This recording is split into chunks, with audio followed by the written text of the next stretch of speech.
they say like entrepreneurs are born, not made. Yeah, I'm I've actually heard made, it. right? Like yeah. I really Yeah, am yeah. made.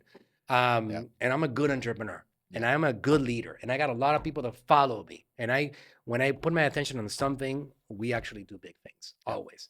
And I wasn't like that for most of my life. You see, so for anybody that is considering like, man, I wish I could do that. Just know that whatever belief you have about yourself, I was probably there myself.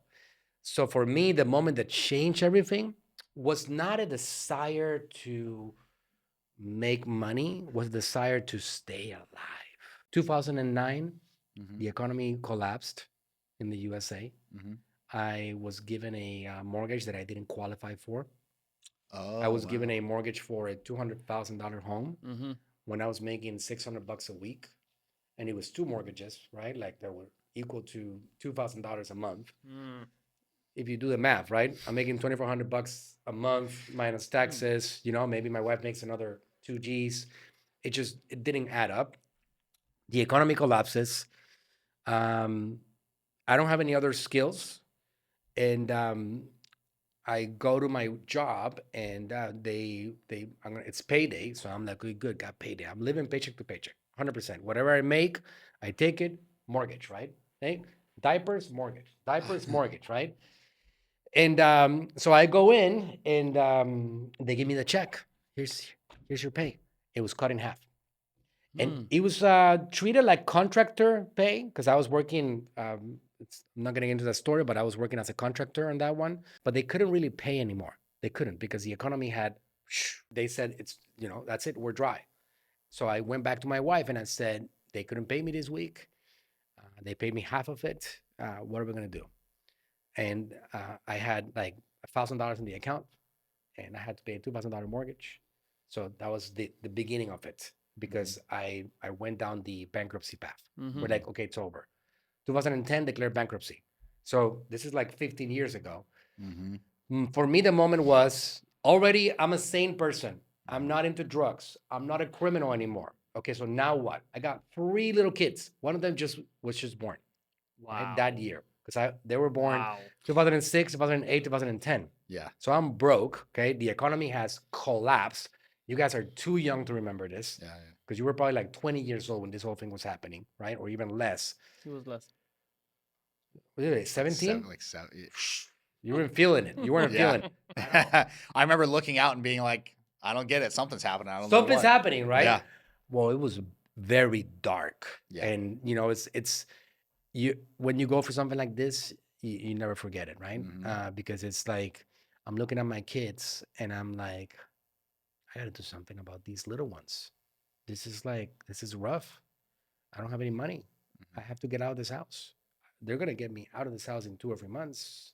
I'm gonna get evicted. I can't pay for it anymore. So it's called necessity level, right? What got me going as an entrepreneur to figure things out was simply the desire to help my kids and my wife survive, stay alive. That was the initial impulse. You see how there's stages of it? Yeah. Like right now, I'm an entrepreneur through and through, and I am obsessed. I cannot watch a TV show. I cannot do anything but entrepreneur. That's all I do 7 days a week. I am too obsessed with this device right here, with my staff, with the computers, with like the opportunities, with everything. And it's no longer my motivation. Going back 15 years ago, those little ones, like they were my jump start, right? They're like, I gotta do something. And I went into research of what do I do? Started doing a lot of seminars. I started attending free events.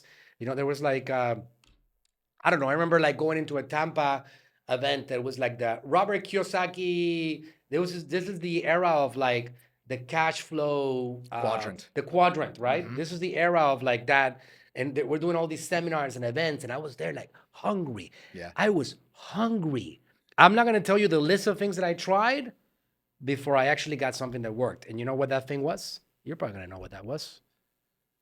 Amazon? It's called Amazon. Yeah, That's right. yeah. Yeah. 2000 I was in the same boat, by the way. yeah, 2013, give Everything or I take. did before, business-wise, before Amazon was pretty trash. 2013, I was already building my Natural Slim brand, which is a 9-figure brand with like 600 employees today across 9 countries. because Mexico by itself has like 250, 300 employees over there.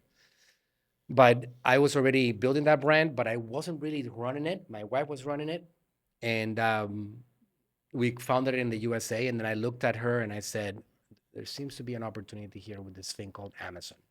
Turns out that, this thing is not actually Amazon products. It's people like us. Mm-hmm. And it was like, what? Are you kidding me? So it was that era of opportunity. And I created the first Amazon account. And that was like the Natural Slim Amazon account, which does millions of dollars a month right now. And then shortly after that, 2014, I started building a bed cheese brand, and that started doing 600 grand a month on Amazon. Wow. When I was like, in my pajamas at night, it was a beautiful thing. It's like, opportunities that come and go. But that's how I started discovering my skills. Like with Amazon was the first time that I jumped into the marketing world. Oh, figure it out, like listing, optimization, titles, like bullet points, and like, look, images, and we can do this, and we can get ranking, and like, and it started, getting hungry for the subject of like marketing. And then it evolved into other areas and social media platforms and taking my dad and making him a star and so on. But it's been a process, and it still is a process of self-discovery of like, first of all, you got to know that you don't know. You got to know. Yes. Right? Like, Yes. So that's it's just so important, guys. yeah. Yeah. Listen to what this guy's about to say. You got to believe, you got to believe to the bone that you don't know really what you're capable of doing. Okay. And you don't know what information you can acquire that's going to change your life. Look at me. Look at Aaron, right? Like us too, that were influenced by this e-commerce opportunity that showed up in our laps, right? That's the way it is. Like we were fortunate enough to be born in this era that there was an evolution of e-commerce that it's today really what has built our lives and our success. Social media, like, my father did not grew up with this social media opportunity. We did, right? So you have to be able to like make yourself uncomfortable and jump into areas that maybe you felt that you weren't capable of doing. And then you discover yourself. It's a beautiful thing. It's like being a speaker, right? Like the first time I've been speaking on stages for 10 years, 2017, first stage I ever got into, eight, almost 9 years. First time you get on a stage, you're shitting on your pants. You feel that you don't belong. That's the reality. What the heck am I doing here? Am I being like an imposter? You start destroying yourself. Yeah. But you know what you do? You push yourself to do something that makes you uncomfortable. And then you eventually do it. You're like, oh, you know what? I can do it, right? Same thing with social media. You want to start being a communicator? Just know that at the beginning, it's going to feel uncomfortable. Yeah. But then you go and you practice it and you develop it and so on. And then it's a beautiful process of discovering your capabilities, no matter what. And no matter where you're at in your journey, you're never going to find out your potential and your capabilities unless you start going on that path. And I can tell you honestly, this tool for me has been the tool that allowed me to open up the possibility of potential. That's the thing. I always had it there. Yep. Potential was there. Yep. Like it's not like suddenly I grew potential, right? The potential was there. Like one's individual potential is innate. It's in you, right? It's a beautiful thing. Yeah. You have it. You just don't know what you can do with it yet. You haven't discovered it yet. Yeah. So you gotta find a path that allows you to discover that potential, and your life could be so different once you discover it. It's a beautiful thing, but it never stops. It really does. Yeah. Never stop. It's Amazing. incredible.